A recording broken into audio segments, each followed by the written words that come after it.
and it is a pleasure to welcome you once again, General Dame Sharon Naismith, who is Vice Chief of the Defence Staff.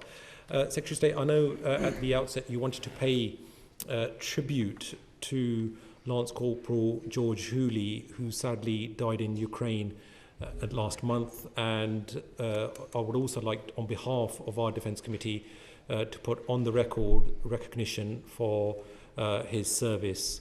So obviously we've all read the final letter published at the request of his friends and family, and we were all deeply moved. So if you will, please. Thank you, Chair. Thank you for that welcome to all three of us. You rightly describe this committee as a critical friend, partisan about defence, but properly demanding of us in government. So can I place on record my and our appreciation for the work that you, your members and your staff do, for the constructive challenge that you offer to the work that we do in the Defence Department. Chair, I would like to mark this occasion before the committee just with a short tribute to Lance Corporal George Healey.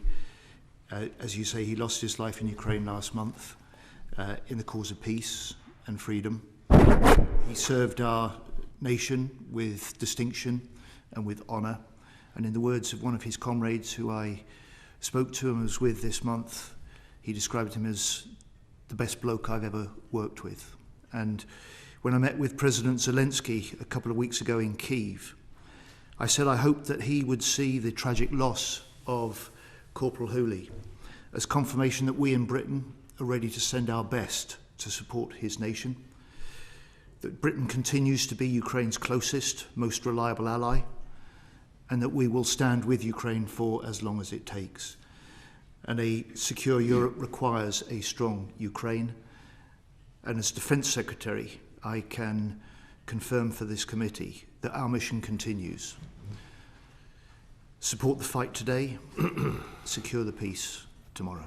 Thank you very much for that. And now I just want to kick off the questions, if I may, on the changing strategic context. Obviously, there's been a lot going on within the last few weeks, and whether that's with regards to the ongoing illegal invasion of Ukraine by Russia, and the Defence Committee was recently in Ukraine to see for ourselves what is happening on the ground.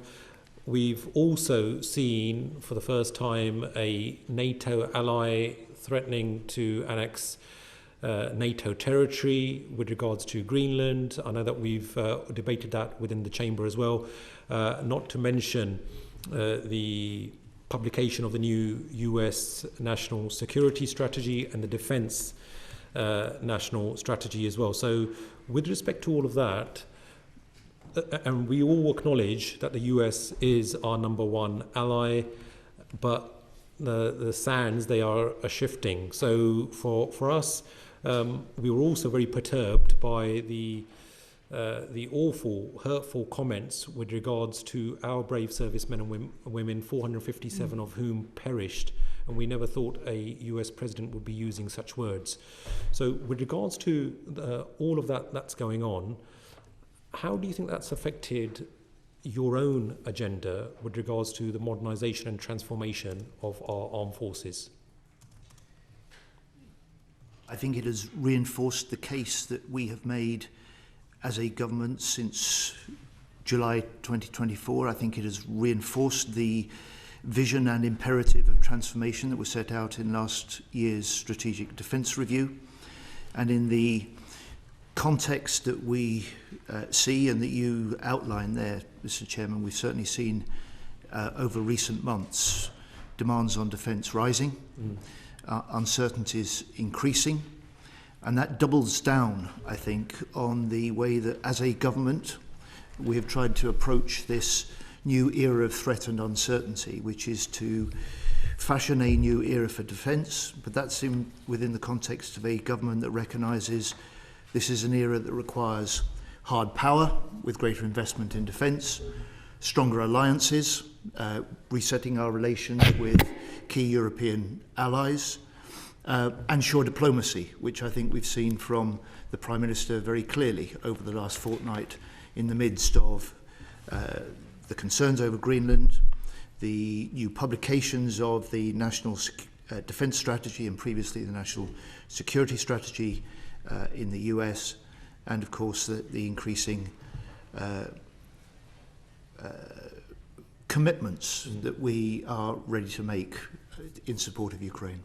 Will you be investing more in our own sovereign capabilities? Because a lot of us are concerned that we seem to be beholden to other allies and we do not have sufficient sovereign capability. And that, I think, was also part of the government's agenda to bolster the defence industrial base. You've often intimated that defence is an engine for growth.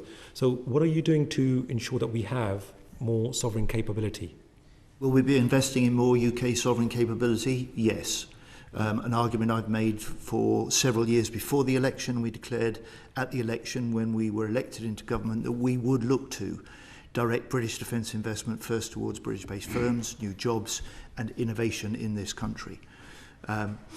That's exactly what we have been doing, and over the last year you've seen over 1,100 major contracts let, 84% of that going to British-based firms, and in the last year you've seen a rise in the direct defence investment into British firms by over 6% above inflation. And with regards to the Prime Minister, I know that he and the Chancellor will be visiting China.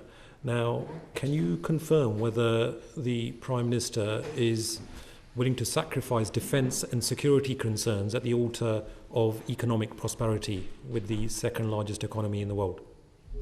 No, this is a Prime Minister that refuses to be drawn on what he sees as false binary choices, US or Europe, China trade or China concerns about security. In this complex world, particularly with a complex country like China, there are both enormous important trading opportunities with China, but there are also security concerns that are deep-rooted and continuing, and he will and we will balance both. Yeah. I know Ian Roon wanted to comment on that. Yeah, just on that capability, Secretary of State, the Armed Forces is suffering as the government retired the Puma in March 2025, leaving a medium-lift helicopter capability gap. So what is happening with awarding the medium-sized helicopter contract? As you say, there are thousands of British jobs and within the SME supply chain that are relying on this decision, and industry need the certainty now. I understand that, Mr. Room. First of all, on the Puma, that was a decision I took last year. We are in a process. It is a big challenge for a new government to deal with what was a defence equipment programme that was heavily overcommitted, badly underfunded, and in many areas unsuited to the changing threats that we face. So as we make our defence investment decisions now to implement the vision of the Strategic Defence Review, there will be tough decisions that we need to make. And the Puma decision, like Watchkeeper, like HMS Bulwark and Albion, were all decisions that were long overdue, in my view, necessary decisions to help set up and reprioritise the defence budget for the future. On the new medium helicopter contract, that competitive process is still underway. We're considering that in the context of the wider investment plans and priorities that we are balancing at the moment. But I am acutely conscious. As I understood it, there was only one successful candidate left in the contract. You will understand that there is a contract process underway, and that's not been completed yet. And I am deeply aware of just how important the skills of the workforce are, and the potential that they have to play a part in the sort of transformation that we need to see in the technology we develop, the manufacturing we produce, and the kit that we get much quicker into the hands of our warfighters for the future. And as you'd expect, both the Minister for Defence Readiness and Industry, Luke Pollard, and I are talking regularly and closely with the most senior Leonardo managers and directors, and I was with and discussing this with the Leonardo UK MD just last week. And Secretary, talking of contracts, where are we with Ajax? Billions of pounds of public money invested, absolute shambles. Who's to blame, and what are you doing to resolve the situation?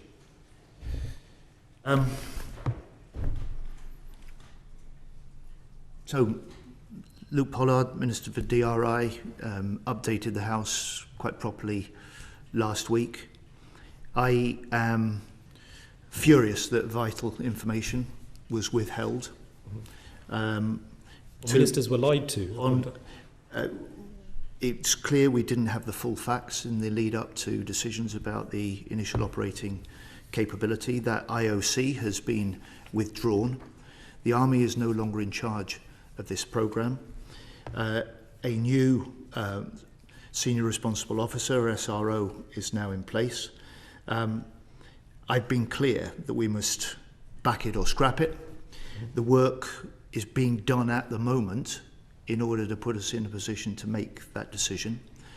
And whilst I really want to see the way that we procure for the future being more innovative, more rapid, first and foremost will be my concern for the safety and protection of our forces personnel. Okay. Thomas. Thank you. Secretary of State, in your answer to the Chair's first question, you mentioned several times the desire to invest in British-based companies and manufacturers in defence. In opposition, we spoke about Buy British.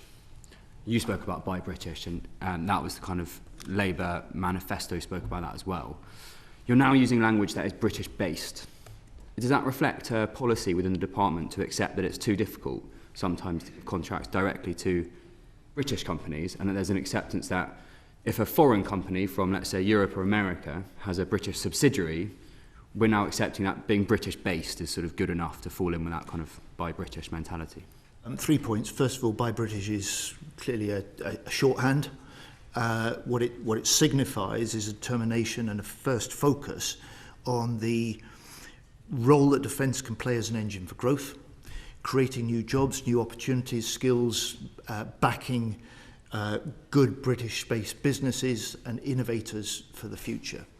Second, it is not always possible to buy entirely British. There are certain capabilities that we need that are best produced by other countries or produced in combination and collaboration with industries in other countries, allied countries.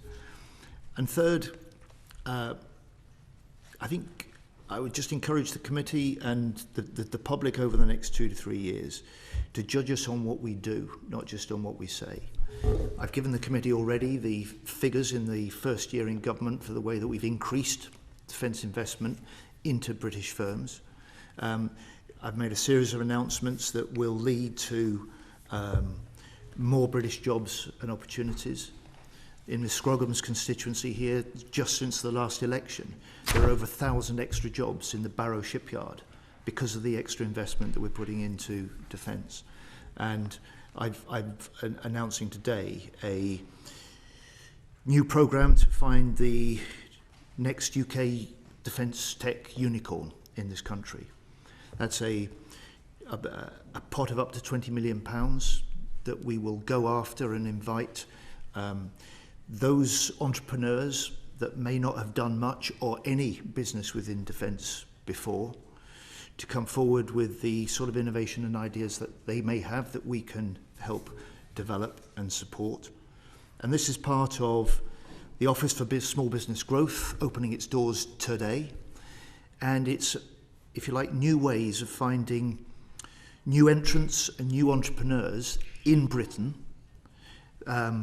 for a programme that we're set to spend £2.5 billion in supporting directly in supporting small SMEs in the next each year. So this is Britain as our first focus. Our sovereign capability, as you put it, Mr. Thomas, as a priority. And fundamentally, it's also a recognition of what we can draw from Ukraine, which is that when a country is under threat or forced to fight, its armed forces are only as strong as the industry and the innovators and the investors that stand behind them in their own country and with their close allies. And in this period where we face increasing threats, we face rising demands on defence, then there is a strong economic case for directing our investment to British-based firms. Okay. There is a strong security case for doing the same thing. Okay, thank you. I'll just move on to ask you about the much delayed defence investment plan, and you said just now to judge us on what we do. You also alluded to the requirement, come any potential wartime scenario, to have a strong manufacturing base behind you that you can't just magic up. This defence investment plan, obviously it's been widely reported on, the kind of unconfirmed meetings that may or may not have happened in number 10. I think the kind of what we've heard from people within your department on record in this committee room is that it's a question of prioritisation. Can you give us a sense of, taken as read, that basically the SDR is a range of options and that there's not all the money in the world to do everything within it? What is your priority within the SDR to get funded within the investment plan? So the SDR is a vision with a set of 62 recommendations, all of which we've accepted. It's a vision for transforming defence over a decade, and centre to it is the imperative to raise the levels of warfighting readiness in this country in order better to deter the increasing threats we face, and to work more closely with the allies that we may, in the end, need to fight with. And in terms of prioritisation, is it more important for you, do you think, to make sure that Britain is ready to fight and win in a potential combat scenario in Eastern Europe next year or in the next 12 months? Or is the priority kind of further down the line into the 2030s? Running throughout the whole of the vision and the programme for the next decade will be raising levels of warfighting readiness alongside, as the SDR laid out, making defence an engine for growth in this country. And those are exactly the fine judgments that we're making at the moment as part of this investment planning process. One that isn't simply about producing a new defence equipment programme and plan, which this committee and your predecessors have been so critical of under previous governments. This is the first line-by-line defence planning, almost a zero-based review, if you like, the department has carried out for 18 years. It is a challenge not just to deal with what was in place at the last election that was hugely overcommitted and underfunded, and in many areas not suited to the challenges that we face. But it is also one that will not just deal with the capabilities, it will deal with the infrastructure, it will deal with our people. I'm just trying to get a sense of, when you've got these teams and the quad working for you and trying to get this dip ready and something happened and it got delayed, your staff, so NAD and CDS, on record here, said it was a question of prioritisations and that they weren't able to give that prioritisation, they worked to it. Are you able to give us any sense of what the priority is, aside from the very big ticket items of saying readiness as a concept and growth, an engine for growth as a concept, which no one across any political spectrum, well, maybe not quite, but most people wouldn't disagree with?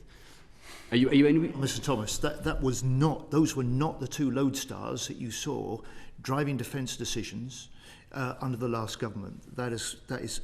Was set out. We set this out in the manifesto that you and I were elected on. We set this out as a new government, and when we've captured it in this first of its kind ever strategic defence review published last year, and it is that strategic defence review which sets out both the vision and the priorities for transformation that you will see reflected in the defence investment planning, because this is the way that we put the SDR into practice over the next decade. And are you able to give any sense more of drive that you give people in the department to work towards, other than very big ticket strategy items like readiness as a kind of big concept and engine for growth as a big concept? For example, do you say to them, I want to be absolutely ready should we have to deploy people in 6 months' time? I want to know that they've got the most advanced, up-to-date, contemporary technologies to fight with. And that's the most important thing to me. And then we can worry about very large platform procurement that will have effect in 20 years' time after that. Or is it the other way around? And you say, we need to make sure that we're ready for 10, 15 years' time, and we can take a bit of risk in the next year. With respect, those are quite narrow questions. You asked me for priorities. I'm saying to you those are set out quite clearly in the Strategic Defence Review, including in the 62 recommendations we've accepted. You asked me whether I can evidence any of the priorities. I can do that with the actions and decisions we've already taken. I don't think 62 recommendations, you can't have 62 priorities. Well, hang on. In the last 3 months, we have confirmed a decade-long $9 billion injection and a new defence housing strategy. We did the first stage of the legislation for a new housing service yesterday in the House. That was a major priority that goes beyond the sort of capabilities that have always been looked at in the past. But in my view, and the SDR's vision, is fundamental to raising morale, helping deal with the recruitment and retention crisis we inherited from 14 years of failure on all those fronts, but fundamentally also helping equip our forces to be more flexible, more settled, more able to fight better in the future. I could point you to the military intelligence service and the counterintelligence unit that we've set up and recently launched. I could point you also to the electromagnetic and cyber warfare command that has been established. All recommendations in the SDR regarded as important enough to act now. So if you want an indication of the sort of priorities, I refer you, I'm afraid, back to that SDR, the recommendations and the imperatives that run throughout that, because that's what we will follow. It's good, and the Defence to hear about Investment those Plan will be particular the implementation of that SDR. Yeah, I mean, it's good to hear about those particular priorities with the SDR, but it's said that the Prime Minister was livid when he found out that the Strategic Defence Review wasn't fully costed, and that's why the Times has reported that there's apparently a £28 billion shortfall. Do you agree with that assessment? Can you corroborate that? And what cuts are you planning in capabilities in order to meet the rest of the prioritisations within the Strategic Defence Review? I would just say to you, Mr. Chairman, and you've been around long enough to know not to take at face value what you read in the press. Those were false. The SDR, when it was completed and published, was fully affordable within the financial commitments that we made. That was confirmed, including by the Prime Minister when he published it. You will know that there is $6 billion extra in the defence budget this year compared to last year. You will know, this committee above all, that we will be spending, as things are, $270 billion in this Parliament alone. And so the challenge for us, like any organisation, is to make sure that we are directing that investment to the things that matter most. We're doing it in a way that allows us to control and manage our budgets for the future, because that's exactly what the taxpayer would expect of us. Yeah, right. Jesse Norman. Thank you very much indeed. Just a quick question. You've said, Secretary of State, that you absolutely recognise the importance of this committee as a critical friend of the MOD, and I think you also recognise that we treat all information we've been given in confidence. There have been no leaks of any kind that I'm aware of, certainly from this committee. But the amount of information we've had from MOD over the years has gone down rather than up. So in the context of assisting us in our work, would you be willing to let us have the annual budget cycle documents that MOD produces so that we can scrutinise some of the work that you're doing and have a better sense of the priorities that you have come to?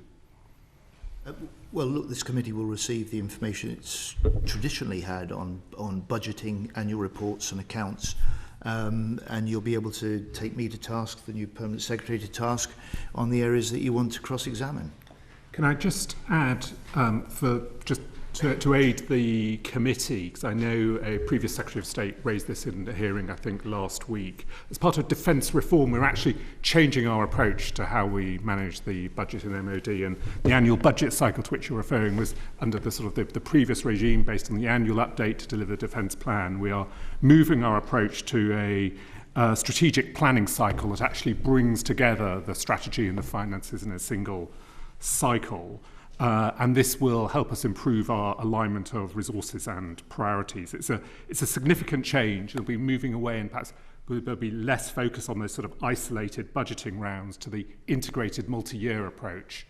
That's why the Defence Investment Plan is going to be at the heart of that. But just to help the committee, it's worth noting we're shifting our approach to align with defence reform. Thank you. That's very helpful, and we'll be able to judge it when we've got the details. Will you commit to briefing the committee staff so that we're completely on top of the technicalities of that, but also letting us have a baseline so that we can then judge what progress you make against your strategic priorities under that new schema? We'll set out the information in the Defence Investment Plan. I'm very happy to brief the committee on how we've constructed our approach, but we will of course be will of course provide information that the committee need as MOD does in the past and as Parliament requires. Yeah, but you said you can't do it as the past because you've changed the system. So I'm asking, can we then have a benchmark so that we know what basis you're starting from with this new system that you've developed?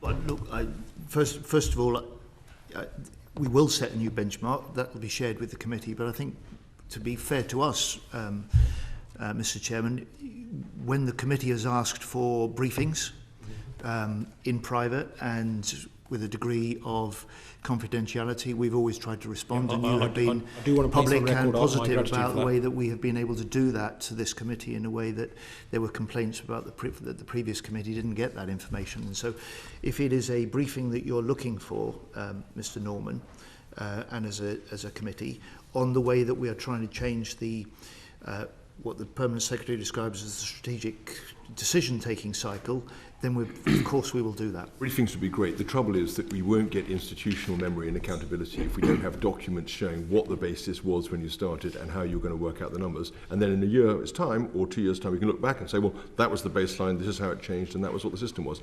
So we do need some documentary basis for what you're deciding as you go. We can have it in retrospect, but we must have some kind of grip as a committee as to what's actually going on.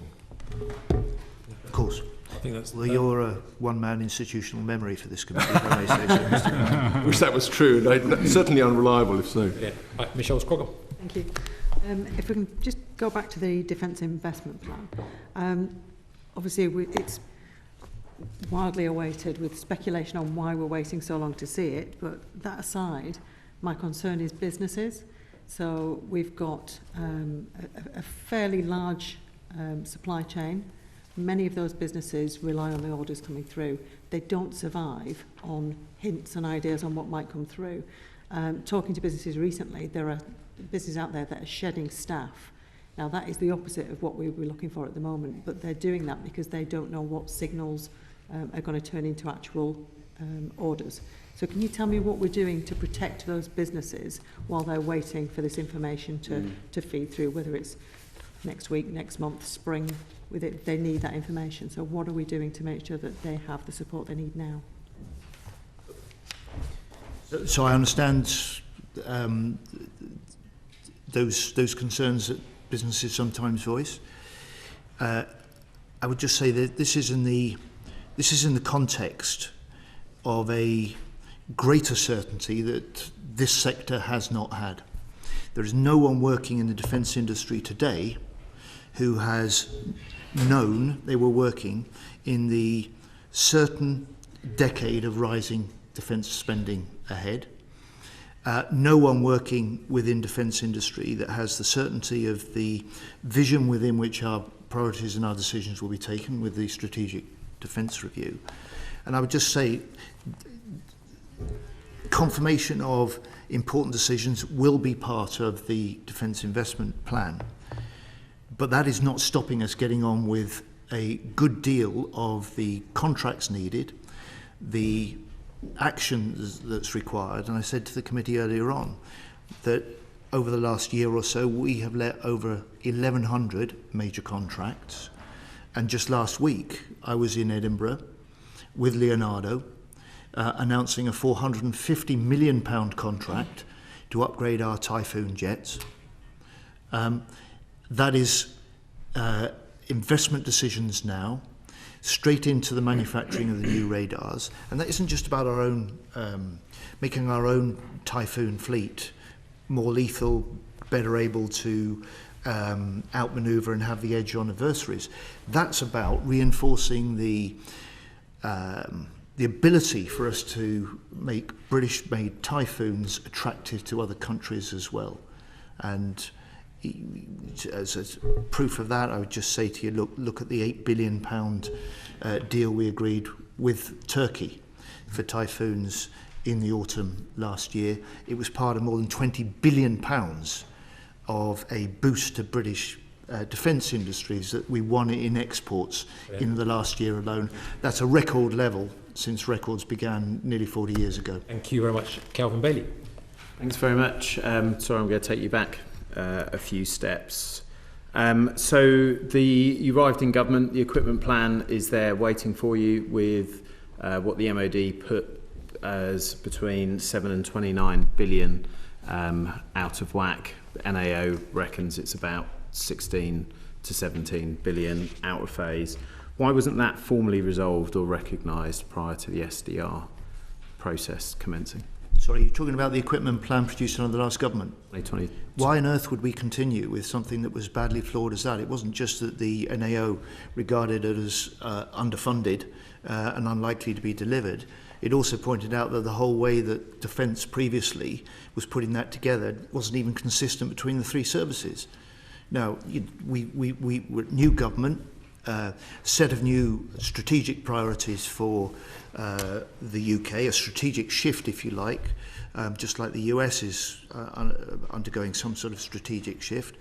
With the UK, it was a recognition that we had to make our overriding defence strategy, a NATO first strategy, that we had to do alongside other European allies more lifting, heavy lifting within NATO, that we had to step up our support for Ukraine, and that we had to build a new deal for European security within NATO. And that's what we've been doing. Now, frankly, even when you come to the equipment plan, before you come to the detail that I've touched on before about it being overcommitted and underfunded, it was unsuited to the threats we face. It wasn't suited to the sort of transformation required or the rapidly accelerating technological change that you, Mr. Bailey, are really well on top of and an expert on. We have to do things differently. That I recognise. My question was, why wasn't this up front? So some of us sat on the Public Accounts Committee to try and get after the detail of this discussion of that business, and we didn't have a baselining in the way that Mr. Norman put out. That would have been a really useful thing, because it would have been quite clear the programmes or the elements of the programme which just weren't funded and were pie in the sky in the first instance.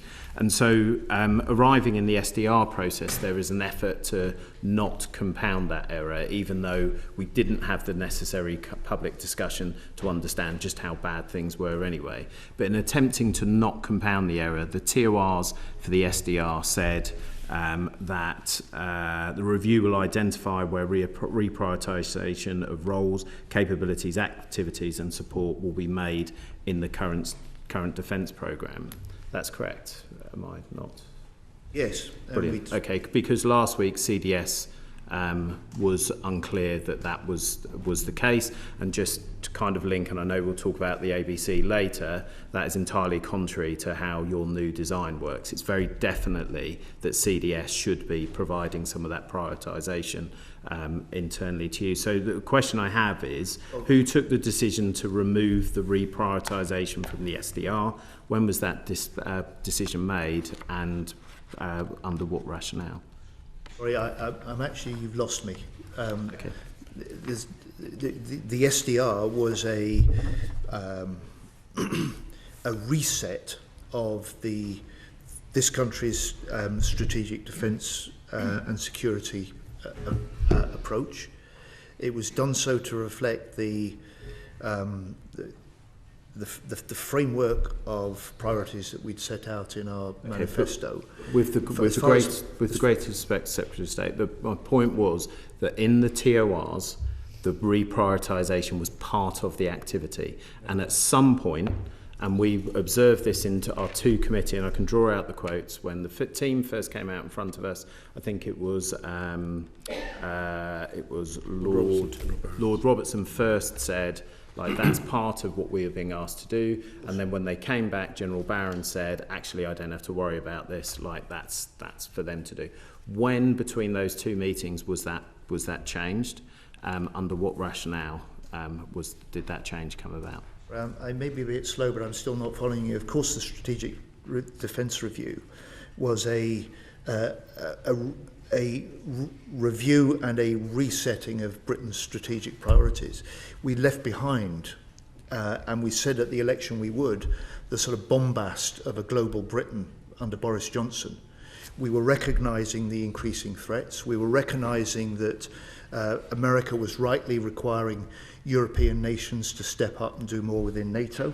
And we were recognising that a Britain that burnt its relations, sometimes willfully so in the Brexit process, had left Britain without the strength of alliances that we need for the future, which is why since the election you've seen the Trinity House Agreement with Germany that wasn't there before, you've seen a reboot of the Lancaster House Agreement with France, you've seen the Luna House Agreement with Norway, all with strategic security and defence relations at their heart, but also big economic opportunities as well. With the greatest respect, all of those things are wonderful, but they are built on the foundations of a £7 to £29 billion 10-year plan. So it was already running into the programme. So a year in, you already been working in the annual budget cycles, which would have been prefaced on that flawed plan. The SDR then arrives and it adds all this new ambition, and we don't know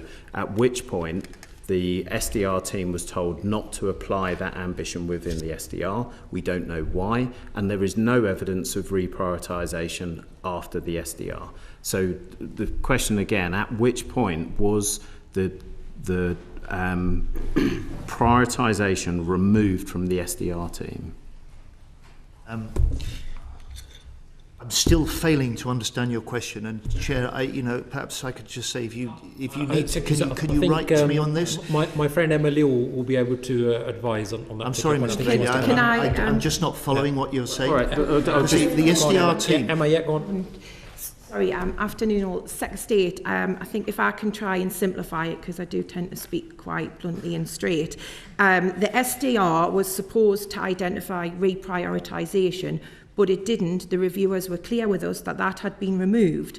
So why did the SDR should go from its terms of reference to say it should identify what defence should and should no longer do to then changing? Is what we're trying to understand here. Is that fair, Calvin? There are no down arrows. The SDR doesn't say what it isn't going to do. So and then more worryingly, you also have programmes in there that you knew were unfunded, but your language, they're heavily overcommitted and badly underfunded decisions. And there is no evidence that they've been removed. So we've tried to ask in the question prior to me, like, what were those things? But what's most important is, where was the decision made to not do that, and where? The Strategic Defence Review was always a strategic review. It wasn't there to make the detailed investment decisions.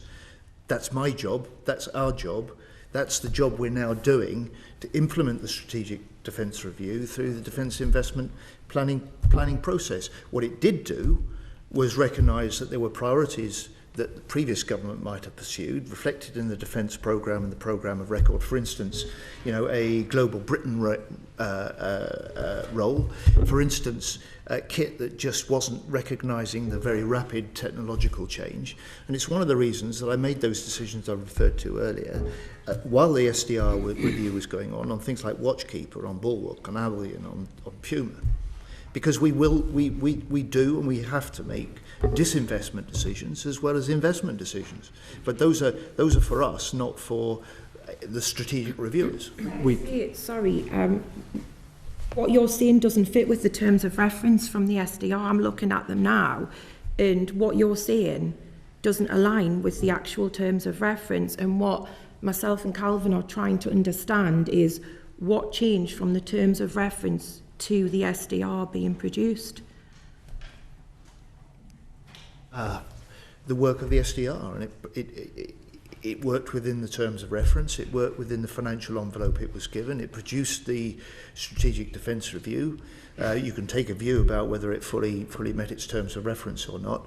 It was a fundamental review. It was the first of its kind done in that way. It had an extraordinary input of challenge and review from experts right across the field, as well as being led by the 3 independent reviewers. It worked very closely with Defence in order to come to its conclusions.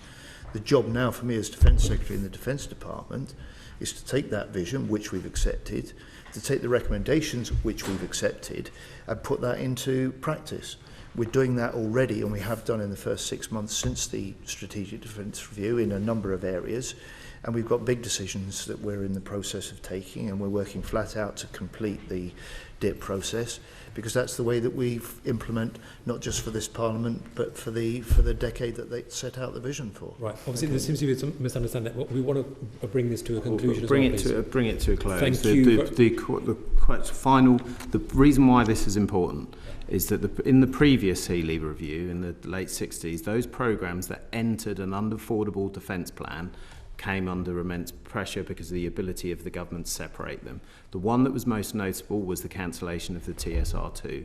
The concern now is that GCAP, which will occupy the greater part of the programme, now doesn't have, we don't have adequate assurance or visibility of how that entered or exits the GCAP, the SDR. So can you provide us some assurance that that programme remains a valid and programme that we will see in the Defence Investment Plan? I'm still working on GCAP. I'm absolutely determined that the momentum of the programme is maintained. I've been in communication with both the Italian and Japanese defence ministers within the last 24 hours. But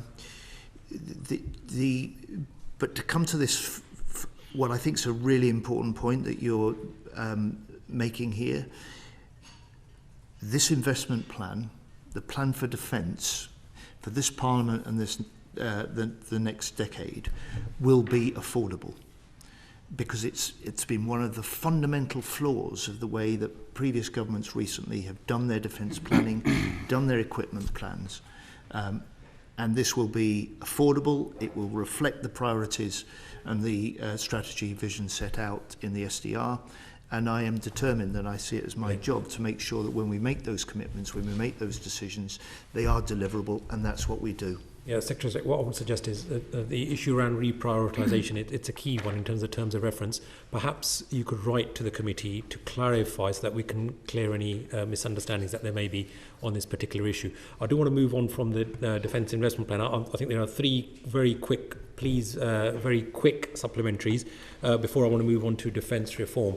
I've got Mike Martin, Ian Room and Emma Liu. Mike Martin. Thanks, Chair.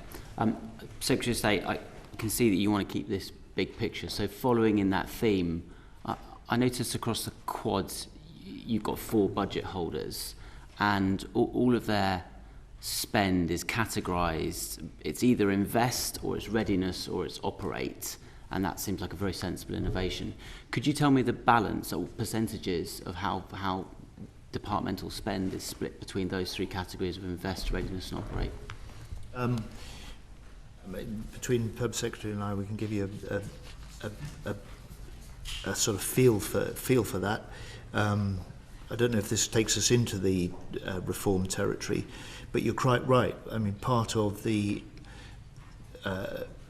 most important elements of the reform have meant we've got 4 budget holders instead of 10. We've got 1 investment budget. Because I know we're short of time. And if you look at the budget of the NAD Group, for instance, which holds that investment budget, we've actually created, as part of the reforms now, a FTSE 100 scale company just within that NAD Group. Just what would the percentages be across those 3? I'm very happy to share that with you. I think the invest budget is essentially very close to the CDL budget, which this year is £23.2 billion of £62.2 billion.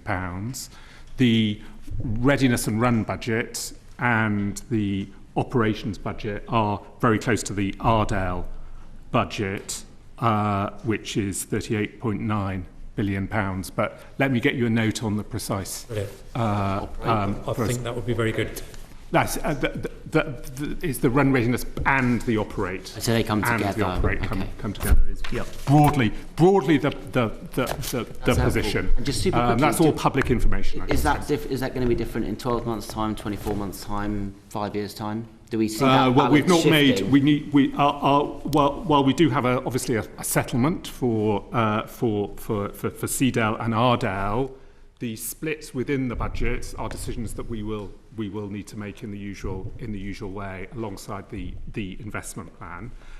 We do have some of those publicly information on how our Seedale budget in particular is rising. We've alluded to some of the numbers. It is scheduled to rise to £31.5 billion by 2028-29. So that shift is going to move from less investment, more operations. More investment. Proportionally, Seedale is a greater proportion of the budget on the settlement that the department has. Ian Rowe. Secretary of State, could I ask regarding the MOD budget, have you announced any in-year savings? And if so, are you diverting money away from our people at the expense of big, shiny capabilities? And I'm talking about medical services, especially because we all focus on programmes, Typhoon, GCAP, AUKUS, but I never hear anything said about the medical services within the armed forces. And from our experience on some of the inquiries I'm picking up, that actually we're not investing enough in the medical capabilities within our own armed forces. So could you just tell us what your plans are there? The answer to your question, short answer, is no and no. The budget this year is bigger, £6 billion bigger than it was last year, so we're spending more. But of course, as you'd expect, as the public would expect, we're trying to make sure that we spend that well, that it reflects the priorities and rising pressures on defence at the moment. And where we can, we're giving the priority to the sort of operational demands and options that are being required of defence. That's increased commitment, preparing for what we hope will be a peace in Ukraine. It's potential options for stepping up action on shadow shipping. It is continuing, as you've seen in the medical last... services in particular. I'm going to ask General Naismith perhaps to add on. No to savings. We're making decisions about controlling and managing our budgets, as you would expect us to do within the year. And no to prioritising shiny big platforms over the operations and the concerns to put the people, the men and women in uniform, at the heart of our defence plans. Right, brilliant. Thank you. Oh, General, just very briefly on that. I was just going to do General. reinforcing fires in terms of under defence reform. I'm now the Armed Forces people person. I think I said that at the last time we met. And whilst we go through some of our managing the in-year budget, the Secretary of State holds us to account very strongly around protecting some of our people measures, as you might have described them, for which I'm very grateful as the Armed Forces people person. Thank you very much. I've got Emma Liu very briefly, and then also very briefly Lincoln Job. Thanks, Chair. Just a quick one from me, and it might seem a bit obvious, but since the government accepted all 62 of the recommendations in the SDR, and that included 12 new F-35As, the 12 SSN AUKUS nuclear subs, 6 munitions factories, 6 billion in munitions procurement, 7,000 long-range missiles, and 1 billion for homeland air defence. Will they all be in the defence investment plan or not? They will be part of what we plan to deliver over the next decade, which is, of course, the period of the SDR. So they'll be in the defence investment plan? So they will be part of what we look to pursue over the next decade, because we want to implement those parts of the SDR. Is the money there for all of those things, Secretary of State? Because that's a lot of costly items. So when you look at the 270 billion we'll be spending in this Parliament, the fact we'll hit 3% in the next Parliament, that we've made a commitment like the other 31 allies as members of NATO to 3.5% on defence by 2035.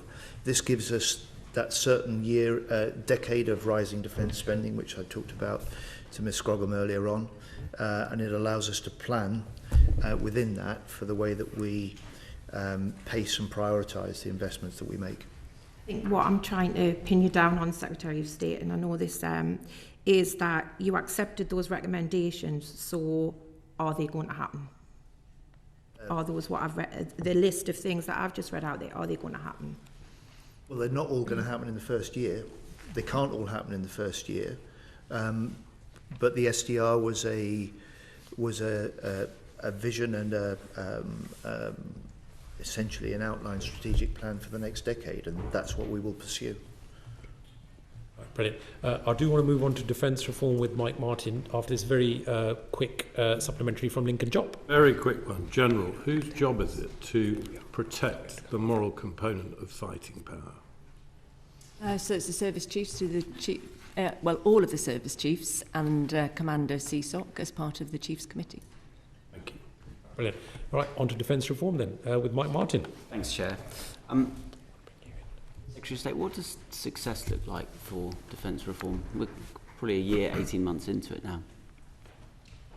Well, first of all, it's a Parliament-long programme. I can tell you what progress looks like after 18 months. A Chief of the Defence Staff that now commands the service chiefs for the first time. A newly defined, powerful and appointed National Armaments Director for the first time in this country. A new military strategic headquarters that is up and running. A new leadership group, the Quad leaders, that is playing such an important part alongside ministers in the defence investment planning process. A NAD group with a £20 billion budget that's as big as a number of FTSE 100 companies. A reduced number of budget holders, which we touched on a moment ago. Instead of having 10 different budget holders making disparate defence investment decisions in different parts of defence, 4 budget holders corresponding with the Quad.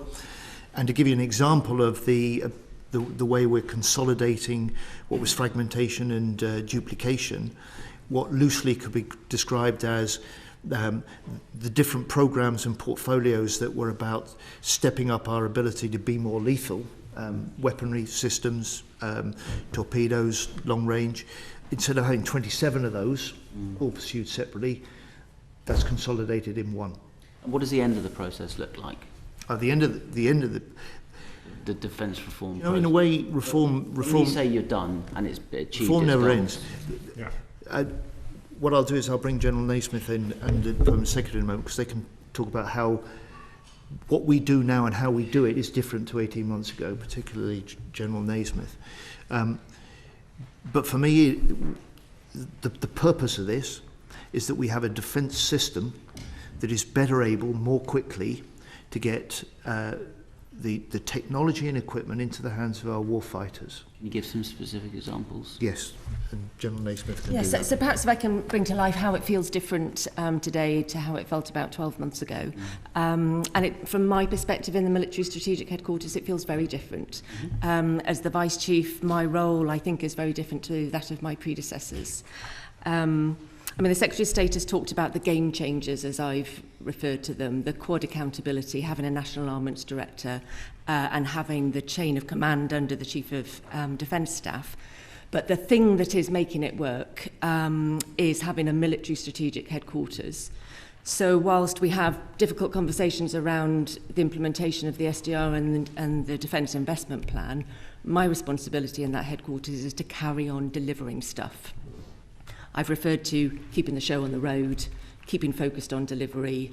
The board that I run that we haven't had previously, I colloquially call the Getting Stuff Done board, because whilst all of this is happening, we need to keep delivering. Some of that has already been alluded to in terms of whether it's our housing strategy or industrial strategy or some of the contracts.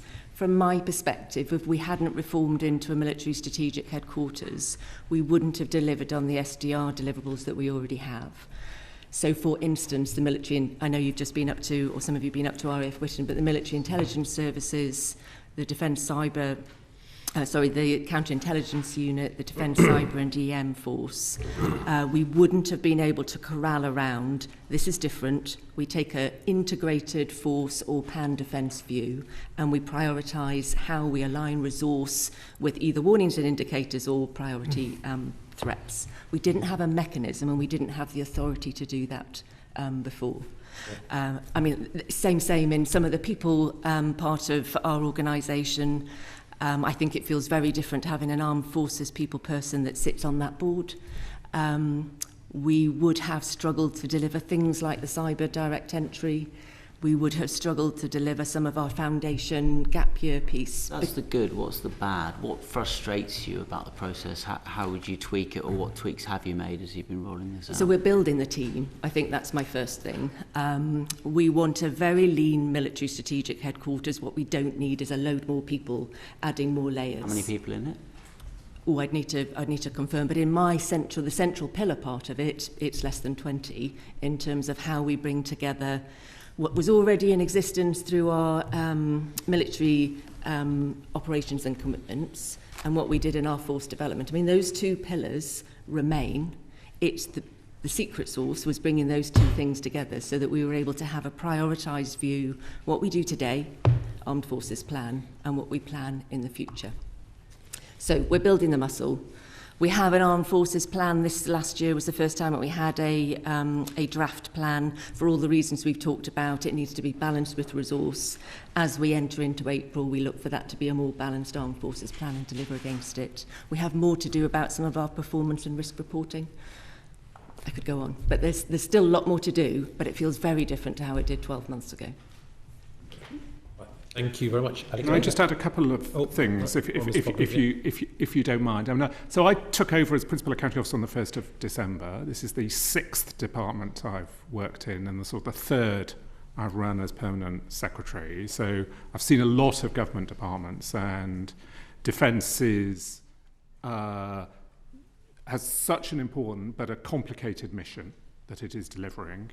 I can really see the advantage only in the few weeks that I've been there of having those simpler, clearer accountabilities that come from the heart of defence reform.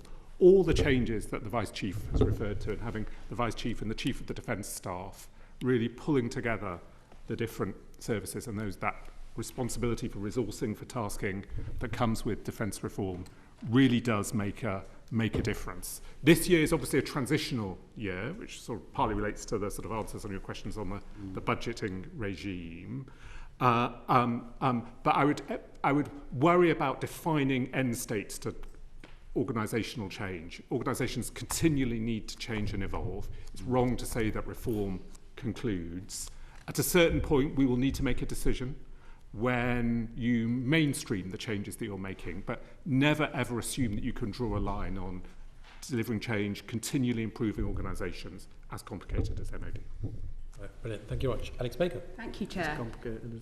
Secretary of State, so since you've been in the job, have you actually had a formal briefing on the NATO Support and Procurement Agency, the NATO Communications and Information Agency, these NATO facilities, and how the UK could use them? I haven't had a specific formal briefing on those, Ms Baker, but those have been part of some of the discussions that I've had when I've been up at NATO headquarters, and we've been meeting as defence ministers, particularly on the margins of some of those meetings. I ask you about that because, you know, government is clear that we take a NATO first approach. The NAD has told us when he came to see us before Christmas that multilateral procurement, joint procurement is definitely part of the solution of how we move forward. We get all these services, these facilities through our NATO membership. We're paying for them already, yet from everything I can see, the UK does not use these facilities. Germany has just procured 8 Sea Guardian remotely pilot aircraft. They're getting all the tax benefits and cost benefits. Spain, Italy, these countries are all using these agencies, yet the UK are not engaged at all from what I can see. Given money is tight, can we really afford to be paying for a facility and then not using it, and instead replicating it through our own departments, replicating the services that we could use through NATO. One of, quite rightly, the top priorities of Mark Rutte when he became Secretary General of NATO was a greater drive to see more joint commissioning and interoperable standards through NATO across our defence systems, something that I and we are really strongly behind. I will provide the committee, if you'll allow me, Mr. Chairman, a note with how far we're using those. Thank you. But where there are multilateral mechanisms like the OCCAR system, and we can use them, and they're appropriate, we do use them. But I'll just say the principle that we don't do some of the big things alone isn't just about using the multinational systems. If you look at the Lunar House Agreement, at the heart of it, the biggest ever British warship deal that we've struck with Norway, that isn't about us selling to Norway. That is about two nations jointly now commissioning our anti-submarine hunting frigates, the future upgrade of systems that we'll need, doing it together, because that allows us not just to have interoperable standards and equipment, it allows us effectively to have combined navies that will help keep the North Atlantic and High North safe in the future. So the combination and the principle that we do things with allies where we can, and where it produces a better security or a better value for money, is a really sound one, a really important one. Great to hear. I just fear that we are not using these agencies because we generally think we know best, and that actually we just have had a tradition of not using them, so we continue to not use them. Would you commit to going and actually taking a fact-finding mission to look at those NATO facilities and whether we could use them going forward? Well, let me first of all commit to providing you the chapter and verse in the areas you're interested in. Then take a view about whether you think we're using them effectively or sufficiently. I will do the same at that point. Great, thank you. Thank you much, Lincoln Job. Cabinet Secretary, hopefully a very quick one.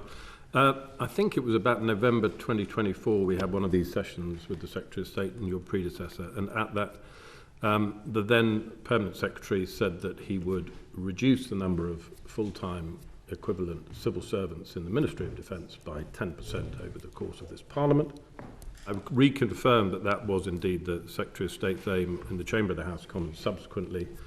Just seek reassurance that that is indeed still your aim. So it is part of the SDR efficiency programme. The commitment is to reduce between 2026-27 to 2029-2030, just to be precise. Reduction in civil service workforce costs of 10% is the aim that we set out in the SDR. The reassurance I would give you and give the committee is that the numbers are declining, and the latest information I have is we were just a little bit over 55,000 full-time equivalent civil servants at the start of December last year, 2025. I mean, I would note, though, this is best done as part of a sort of a serious efficiency programme, which is the thing that we need to put in place. Civil servants provide incredibly valuable work, and something that I have heard clearly from military colleagues is, at times, there can be benefit in civil servants taking on roles that the military have done historically, and that ultimately that can be a better way of creating a sort of integrated force, and the Vice Chief may want to talk about this. So we need to approach this carefully in a way that optimises value for money, make sure that we can provide the support we need, that in particular the National Armaments Director has a group that has the scale and the expertise that it needs in order to ensure that we can deliver the equipment that our military need. Thank you. Thank you very much. Right, on to Derek Twigg. Thank you, Chair. Can we just go back to the SDO, and why has the MOD not agreed with the committee's recommendation that we should produce a publicly available annual report on the progress of the SDO implementation? Because we have an annual cycle of reporting in full the work of the department. The SDR is not a subset of that. The SDR is essentially the framework and the vision within which Defence will now make its decisions, set its priorities, and deliver the programmes and the aims that it set out. So it fundamentally sets the it fundamentally sort of sets the direction for the department itself, Mr. Twigg, rather than being this is something that you can separate off and report on and pursue separately from the work of the department. So other than the Defence Investment Plan, has the department implemented all the SDL commitments due to be completed by the end of 2025?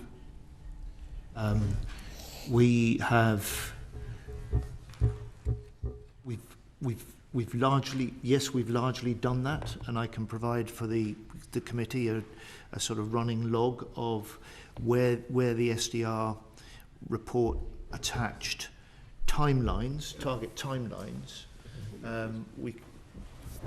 We've been hitting those, and I can give the committee a sort of rundown on those. Not sort of play on words. Which one do you want to ask me about? The word you said largely, so that suggests that some haven't, or some parts of it haven't. So could you enlighten us on that? Yep. Because otherwise you could have said yes in full, but you didn't.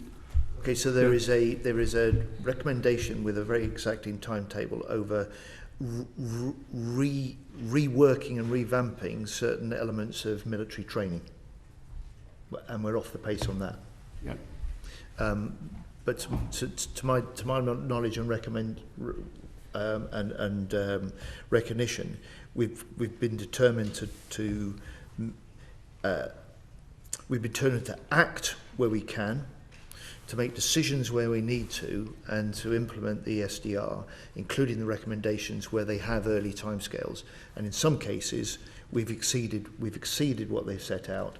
And so I think if it's helpful to the committee, I can give you a sort of, if you like, it'd be useful to know. A six-month audit. Yeah, I mean, I'm not sure whether you're going to say, well, I can't tell you what the problems are with training because it would give away some sort of secret, but I just wonder what specifically the obstacles are there. To refer to the military head of training. So I was going to use that as an example. There's two in my mind that I know that we haven't delivered against that we said we would do by the end of 2025. The particular one around our training review, if I'm perfectly honest, it was being very clear about defining what the question was and then how we proceeded with that across our reformed areas, because as you will recognise... Sorry to interrupt, defined what the question was? Yes, yeah, so what's the scope of the recommendation? So what's the good that we're going to get out of it? So that was part of it. Part of it also, in all honesty, was making sure that we were clear who in the reformed world was leading that work, because as you'll recognise, some of that is very much connected to a Department of State business, some of it was connected to a military strategic headquarters, so we are slightly behind the curve in defining that one. And Professor Malcolm Chalmers' involvement in the SDR and the Defence Investment Plan, is he heavily involved? Because he was brought in as a obviously exceptionally experienced and knowledgeable person. What's his involvement been? Yeah, look, he is an exceptional person with exceptional experience, as you say, Mr. Twigg, in the SDR. He played a major role in chairing one of the review and challenge streams of work. Since we've been fortunate enough to bring him into the department as a strategic advisor and head of SONAC in Old Money, he's playing a part in the big strategic decisions and debates we're having within the department. He's advising me, and he's contributing to the defence investment planning process. Mm-hmm. So what's he brought to the table in terms of anything additional the department didn't have already? I can let the two representatives of the department offer you a view on that. For my money, he's bringing what he and a number of others, but he in particular did bring in the strategic defence review process, a deep expertise and a degree of external challenge that we've been able to bring I'm trying to find inside. Out what he's actually added. You know, what's changed as a result of his involvement. What is different and better? For me, it adds to the blend of different perspectives and advice that, as Secretary of State, I'm able to draw on. Okay. Can I just ask you, before I finish, you will notice that Civitas has published today an understanding of the UK's transition to war-fighting readiness. And one of the key, which I've called for with Sir Bernard Jenkins and Chris Donnelly, one of the key, was a number of key issues, I think. One is how we need, and if we go back to the CDS's comments, that we're not ready enough yet to deal with an all-out war, basically. So I just wondered, what's your take on where we are, not just in defence terms, but a whole society, government approach to moving to a war footing and dealing with the current challenges today? Where do you think we are at this point in time? First of all, I would always argue, and I had total confidence, if we had to commit our troops to fight tonight, they would do so. The observations in the SDR, reinforced, if I may say so, by a good report that you, Bernard Jenkins and Chris Donnelly, have authored and published today, reinforces that recognition that in a period where threats are rising, demands on defence are rising, then the level of warfighting readiness, which was at the heart of the SDR, needs to be increased. On the question that the SDR set out, which is a recognition that we learn from Ukraine, or if you like, are reminded from Ukraine that when a country is seriously under threat or forced to fight, it isn't just its forces, it's the industry, it's the innovation, and it's society behind it. That requires some of the responses that you will see in the Armed Forces Bill that had its second reading yesterday in the House of Commons, with the change outlined and indicated in the SDR to the way that we approach and develop our reservists forces. You're focusing on defence alone, which we know, but it's not about just defence. It's about the whole society, government approach. Going down to the finance sector, going right across through industry, and also. So I just wonder, trying to get your take on where you think we are. Are we some way off yet, and lots more work needs to be done, or do you think real progress is being made? Some progress is made. Yeah. There is really lots still to be done, and you're quite right to say this is whole of government. It has to be driven from the centre. My concern is to make sure that where defence can make the most telling and important contributions, we get on and do that. So we're doing that on reservists, we're doing that on new ways of bringing people into the forces, like with our cyber direct entry. We're doing that by stepping up the work we're doing, including legislative changes on drone threats or threats to undersea critical infrastructure. And we're doing that with some of the action we want to take on shallow shipping as well. Right, brilliant. I want to Jesse Norman. Thank you very much indeed, Mr. Chairman. And I'd like to draw the committee's attention to my register of interests. We're some way in, Secretary of State. I'd be grateful if you and the team could be relatively clipped, if you can, because there's a certain amount to get through. You've spoken about defence spending, £6 billion here. I think you said 270 billion over the life of the Parliament. One of the problems of talking about defence spending in percentage terms of GDP is that when GDP is barely growing, it doesn't really help. Would it not be a much better system just to identify specific numbers that government is committing to over the length of a spending review, so that everyone can work to those numbers on the CDEL and RDEL side, and you know exactly where you are, and therefore it becomes a plannable, manageable process rather than just juggling around within percentages of GDP? Mr. Norman, we do both. But you'll know that if you like, the currency, the yardstick in particular for NATO members, is a percentage of GDP commitment. You'll know also, because of certainly the last 15 years, where economic growth has been very sluggish, that has a disadvantage if you're interested in and concerned about the quantum. It's why that I've stressed to this committee not just that we have made the biggest increase in defence spending since the end of the Cold War, or that we're hitting, as the Prime Minister announced a year ago, 2.5% of GDP 3 years earlier than your party was proposing and anyone expected us. But in this year alone, there's an extra 6 billion in the defence budget. So it's just over it's over 60 billion, and in this Parliament alone it'll be 270 billion that we'll be spending on defence, and we'll hit 3% in the next. I was asking about a technical matter, and you've made it a slightly party political response, which is a pity, I think, for the committee. Let's just talk a little bit about what the Prime Minister said. In a speech last year, he said that he wanted to see security and defence as a central organising principle of government, the first thought in the morning and the last at night. And so there is a sense that, and he's explicitly calling for, and you have done, and the SDR has done, a national conversation about security and defence. So the question is, how much of a priority is that national conversation for you, for the government?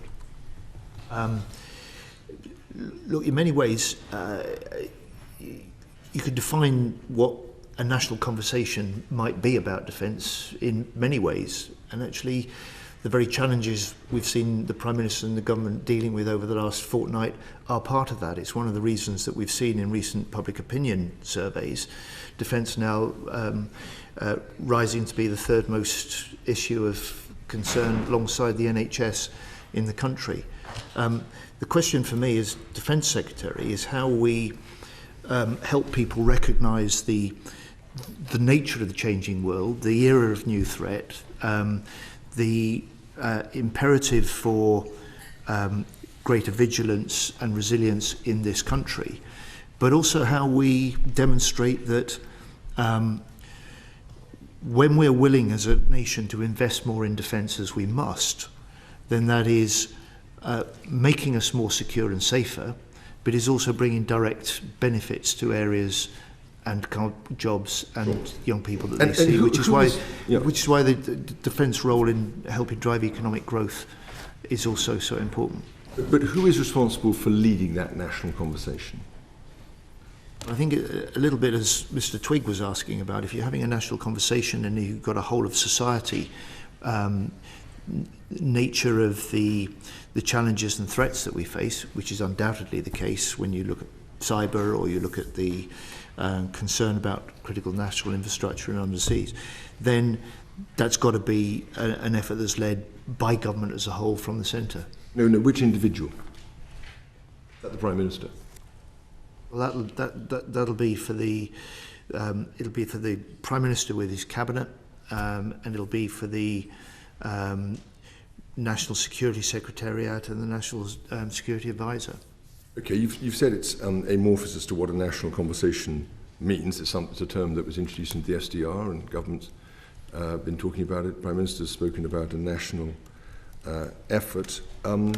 How many speeches has the Prime Minister given on the national conversation and the need to broadcast the importance of defence and security to the nation? I'm afraid you'll have to ask number 10 for a record of those. I don't keep count of the number of speeches the Prime Minister makes. And okay, I think the answer is. I think the answer gives half a dozen a day. I suspect the answer is 0 on this. How many public engagement events have been held either to your awareness out of either MOD or number 10 or the Cabinet Office? I mean, in other words, you've talked about the importance of a national conversation, and it's proper to ask what's being done about it. So how many public engagement events have you held?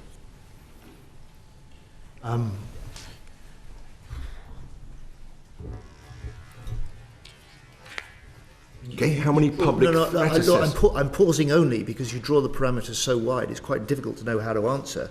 I'm perfectly prepared to okay, have you made a lot of speeches, Secretary of State? Have you made a lot of speeches up and down the country saying it's a national problem here, we need to be thinking of this in the Prime Minister's words, first thought in the morning, last at night, we need people to understand we're potentially in a pre-war situation. Have you given those speeches, and how many have you given? How much engagement has there been? In a way, the thinking of the SDR, that sort of concern, the Prime Minister's quite absolutely accurate description about how defence is now central to the thinking and the duty of this government. It imbues almost everything I say, everywhere I go, on every occasion. Right, but I'm talking about the levels of communication, what you're doing to raise. Do you, for example, publish threat assessments so that people can see in the public how the threat from China and Russia is increasing in line with the concerns that the Prime Minister's articulated? So the government has risk registers, it has threat assessments, it publishes what it can of that as a regular element. This House plays a part in that, this committee plays a part in it.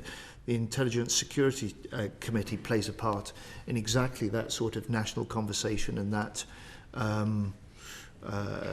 awareness building of what we're facing. You don't think it's astonishing how little has been done when you consider that you've just raised the reservist age from 55 to 65, haven't seen any major discussion of the rationale for that or embedding it in a national conversation. Let's ask another question. Prime Minister With respect, that was discussed yesterday in the House of Commons when we had the No, second I'm reading talking of the about Armed government Forces getting bill. out there to the people of this set country, out in the explanatory getting notes out to the the people bill, of this country and saying, and we'd welcome your and contribution saying, to that debate as the bill goes this through is Parliament. No, I don't think it's a parliamentary matter. It's a matter of government discharging the Prime Minister's obligation to think about this first thing in the morning and last at night as a national effort, which is what he's said.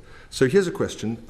This is supposed to be cross-departmental, so it might include Department of Health, Innovation, Technology, Business and Trade. So which departments have been formally tasked with working on the national conversation alongside the Ministry of Defence? That is government work in progress. Okay, and has any policy or spending commitment been changed as a result of this interdepartmental government working that you've called for and he's called for? There's certainly been commitments that we've made in defence that reflect exactly that. No, but in other departments, we're talking about innovation and science. And so I can answer technology. for the Defence Department as Defence Secretary. I can try and get you answers from other departments. I'm not here and I can't, I'm afraid, answer for what other government departments have done. No, but you're in charge of the National Defence Strategy with number 10. They've talked about a national conversation. It's interdepartmental. These departments are working to you to establish the outlines of this National Defence Strategy. I'm asking you what's been done. You're not able to answer. I'd be grateful if you would write to the committee, but I do think it's telling that not only has nothing been said publicly in any great scale about raising public awareness of this vital issue, but very little has been done, it appears, within government to ensure that departments are properly aligned. Let me ask a final question. How long are we going to have to wait before we can judge whether this initiative of national conversation has succeeded or failed? It's a good question. Rather like reform, I don't see there's a point of success or failure. I don't see a point of completion, particularly as we know that the threats and the challenges that we're facing are evolving in the whole time. You're quite right to challenge me and challenge the government on this important area. It'll be an area that we hope we can achieve cross-party consensus because it requires a whole of government and a whole of politics effort to this. But I don't think there'll be a point. I really genuinely don't think a point where it's done and it can be declared a success or failure. Maybe I can assist you in that. I think the Strategic Defence Review said it was 2 years.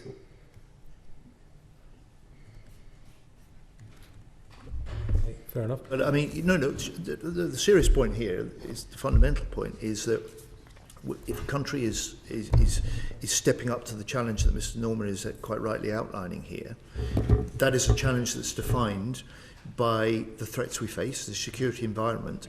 That doesn't stop changing or evolving or reach a point where it's done, whether or not the SDR may have said or suggested 2 years. Thank you. Yeah, it was in recommendation 26 where it said it would be completed within 2 years as part of the process. But anyway, let's move on swiftly, given the lack of time, to Lincoln Jopp. Secretary, so you're a busy man, so you may not have had the opportunity to see your two predecessors and the former Minister for the Armed Forces giving evidence a week ago today. I didn't, no. Okay. In summary, particularly for Ben Wallace and James Heapy, outlined the following thesis. From the mid-90s onwards, governments of both parties took a capability holiday when it came. They hollowed out defence. And what enabled them to do so was the fact that the perception of the threat is run by the information flow that comes out of the Ministry of Defence, and the perception of our readiness to meet it is a result of the information flow that does or doesn't come out of defence. And Mr. Heapy in particular was very concerned that so many things that came across his desk which said, we're really not ready to meet this threat, also had stamped all over them, this is far too sensitive for you to talk about in public. And so, as a result of this conspiracy of optimism, successive governments have chosen, in effect, butter over guns, while the Russians were choosing guns. And therefore we have a massive mismatch of threat. And Mr. Heapy said that he worked with the permanent secretary. He was deeply uneasy about this, and he said he worked with the permanent secretary because he said, what happened in the Cold War? Because the perception here is that you're not being very frank with us over the last 18 months about our inability to meet the threat as it currently exists and will evolve.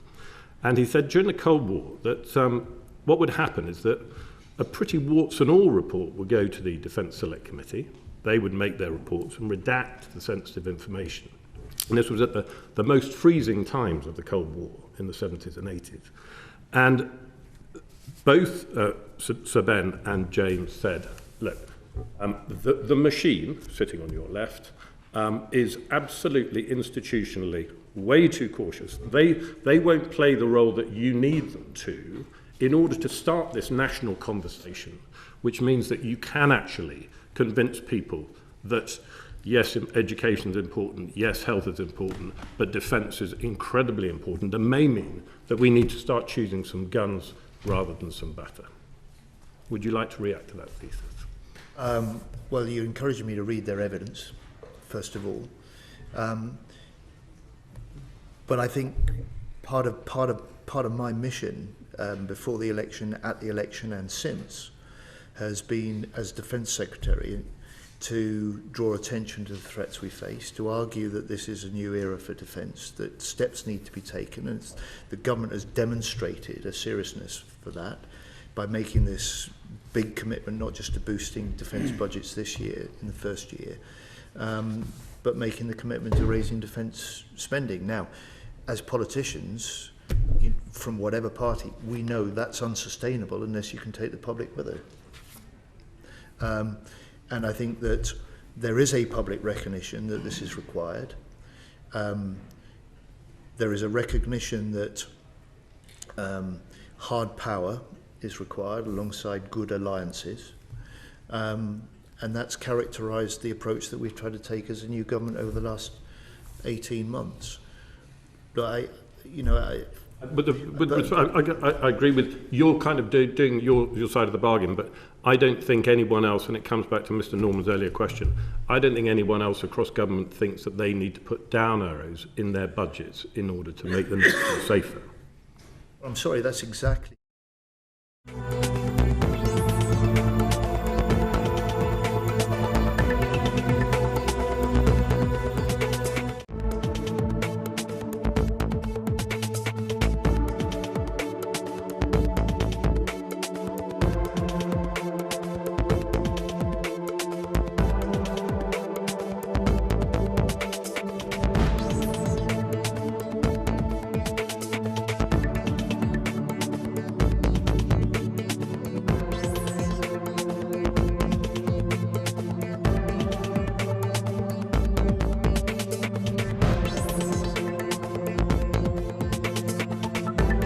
Members of organizations instrumental to the successful arrests operation last week. We will also show you some video from that operation, which we will make available to you after this briefing. We will not be taking additional questions. We will begin this morning with remarks from Lafayette Mayor Tony Rozworski. Thank you. Well, good morning, everybody. We do appreciate you coming today. We know that might not have been an easy trip for some with this weather, so we certainly do appreciate you being here. It probably goes without saying that this has been a difficult time period for our community, for Judge Meyer and his wife Kim. This is, one of those incidents that really strike at the heart of a community, and it really makes you think about some of those fundamental aspects. And I can tell you with a deep sense of pride that this community has really responded. We didn't take a step back, and neither did the Myers, neither did our law enforcement agencies, our first responders or our medical personnel, our judicial system or our prosecutor's office. That did not happen in this community. This community stepped forward. It stepped forward with determination, and it stepped forward with perseverance. It demonstrated an unwavering commitment to our justice system, and with an overwhelming outpouring of kindness and compassion and support for the Myers family. When faced with violence meant to intimidate and disrupt, this community chose strength. We chose unity. We chose to stand together to protect the greatest system of justice in the world. I want to specifically recognize the Lafayette Police Department for all of their work, the incredible job that they have done, the hundreds and hundreds, maybe thousands of hours of work that they have put in to this case. I want to thank all of our other local, state, our federal partners that are here today, and some of you will hear speak. I can tell you what a tremendous, tremendous group of individuals and professionals. We cannot thank you enough. Through this difficult time, you have performed with the highest level of professionalism, competency, and determination. Your actions reflect the very, very best of public service and commitment to the rule of law. On behalf of the City of Lafayette, myself as the mayor, and personally as a retired captain with the Lafayette Police Department, I want to thank each and every member here today, your agencies, all your staff that played a role. From the bottom of my heart, I cannot thank all of you enough. It is deeply, deeply appreciated. And because of that cooperation, we're here today for this press conference, and the dedication of many of those public servants and the courage and strength shown by Kim and Steve Meyer, that act of violence did not prevail. Our community remains strong, our judicial system remains intact, and together we continue to move forward united, resilient, and unwavering in our commitment to justice. Thank you very much, and I'd like to now introduce Chief Scott Galloway of the Lafayette Police Department.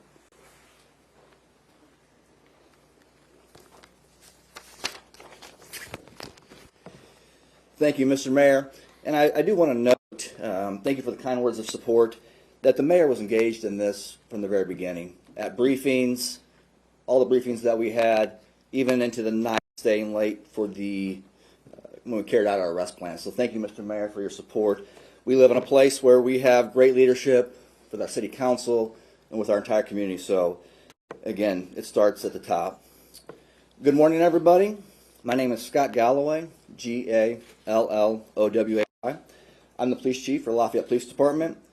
And I want to, just like the mayor said, I want to welcome members of the media who traveled here from Indianapolis or wherever, and also our local media members. Thank you for being here. This is an important thing that we're here to discuss. And I want to start by saying, kind of like the mayor mentioned, we are proud of our city, and I'm deeply proud of the men and women of the Lafayette Police Department. They stand dedicated to keeping this community safe every single day.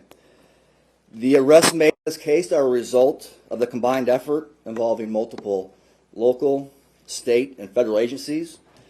Across the board, this was a lion-hearted effort.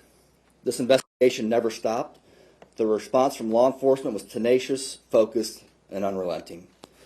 The personnel of the Police Department, utilizing every skill, resource, and technical advantage at their disposal, worked with sheer will to develop probable cause necessary to remove these 5 people from our streets. In doing so, they secured the very justice to which Judge Meyer has dedicated his entire life. This was a true partnership alongside the Indiana State Police, the FBI, and the vital support of our Tippecanoe County Sheriff's Department, West Lafayette Police Department, and Purdue University Police Department. Thank you for assisting us and giving us resources that we needed to get these violent criminals off the street. We must remember why we are here today. For Judge Meyer and his wife, this is personal. They are not just public officials. They are pillars of this community who have dedicated decades of their life to public service. They are kind, generous people who embody the values of Lafayette. While we are heartened that Judge Meyer and his wife are on the road to recovery, we recognize that this attack was more than an assault on two citizens. To me and every law enforcement leader on the stage and the people they serve, this was an assault on the rule of law itself.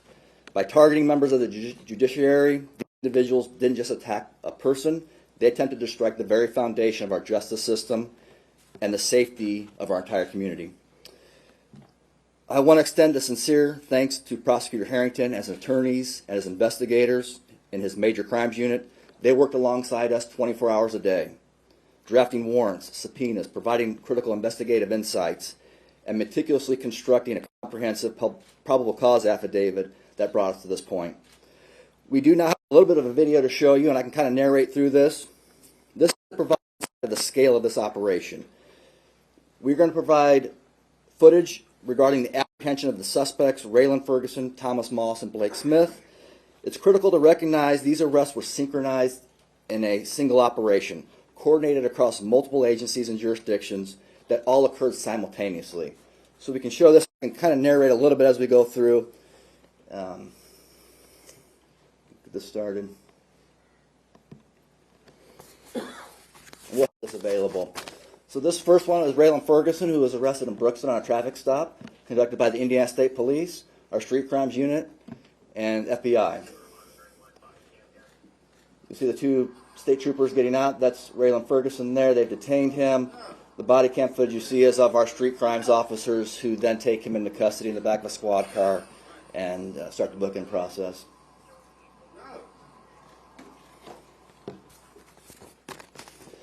Again, it's short. They went off very well. Thomas Moss, you can see he is from the Tippecanoe County area. This is his house.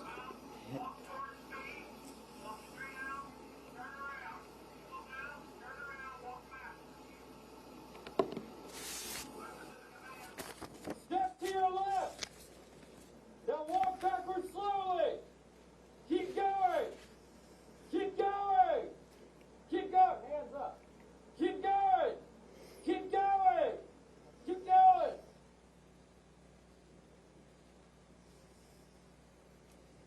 And then Blake Smith was arrested in Dayton, Indiana. And again, you can see who was involved in that. These are all coordinated efforts.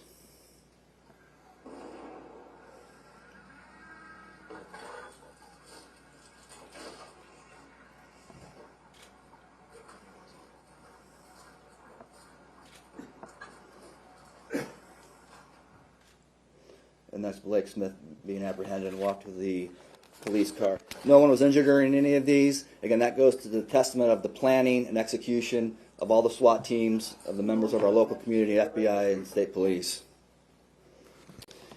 Also arrested at this same time was Donata Greer, and we thank the Lexington, Kentucky Police Department and the FBI in Lexington that assisted with that. Amanda Millsap was arrested here at Lafayette Police Headquarters building.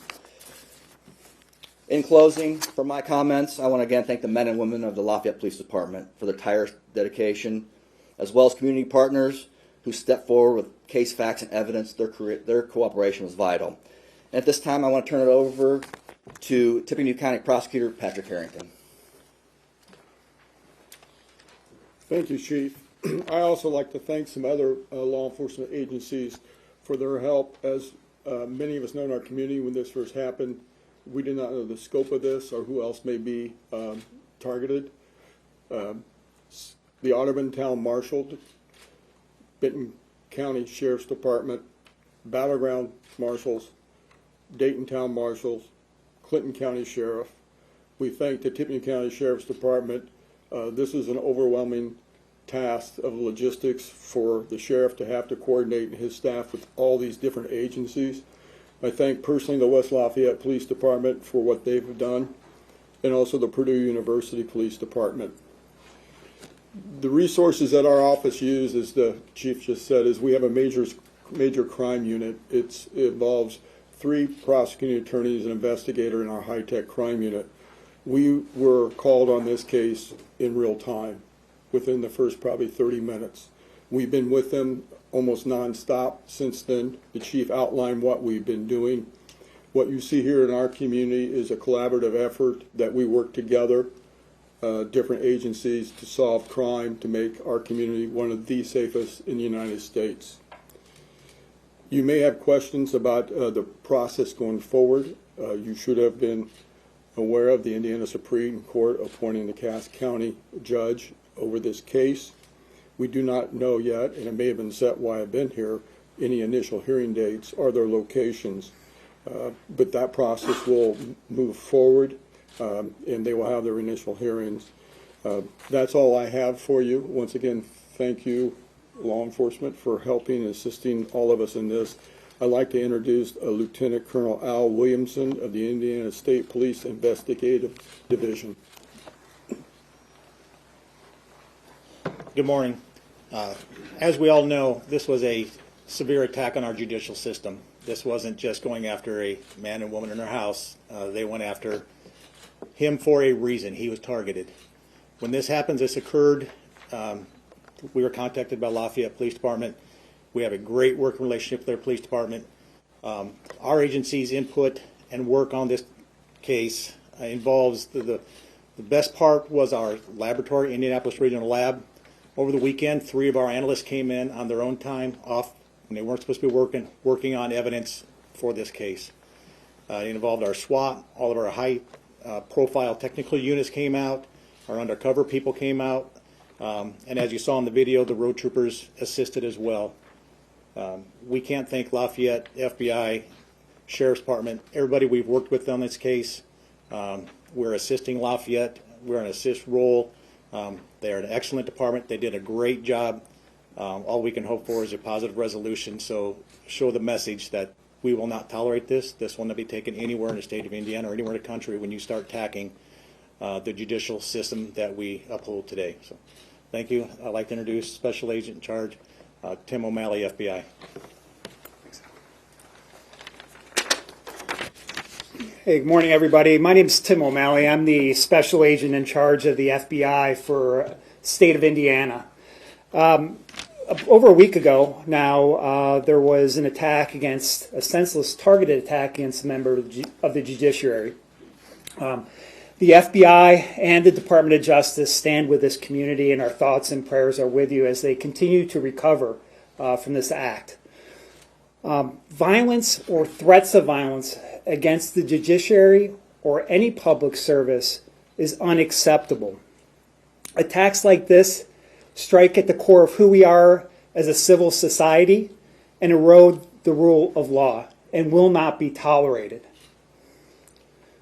While the Lafayette PD was the lead for this investigation, I want to tell you that the FBI was also involved. We brought to bear resources in the area of technical assets, our evidence response team, our crime scene investigators.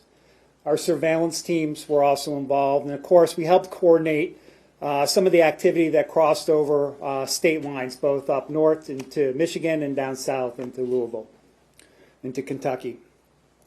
Above all, I just want to say that these arrests represent what law enforcement is like here in the state of Indiana. It's about collaboration on all levels, on the local, state, and federal levels.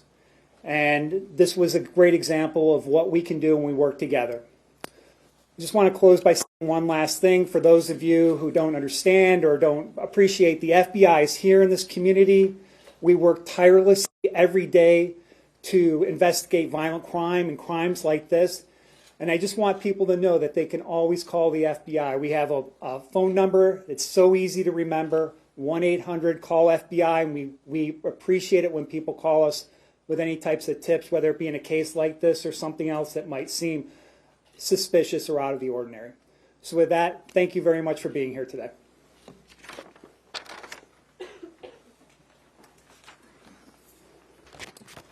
Thank you. We appreciate the public's interest in this case and the media's role in sharing accurate information.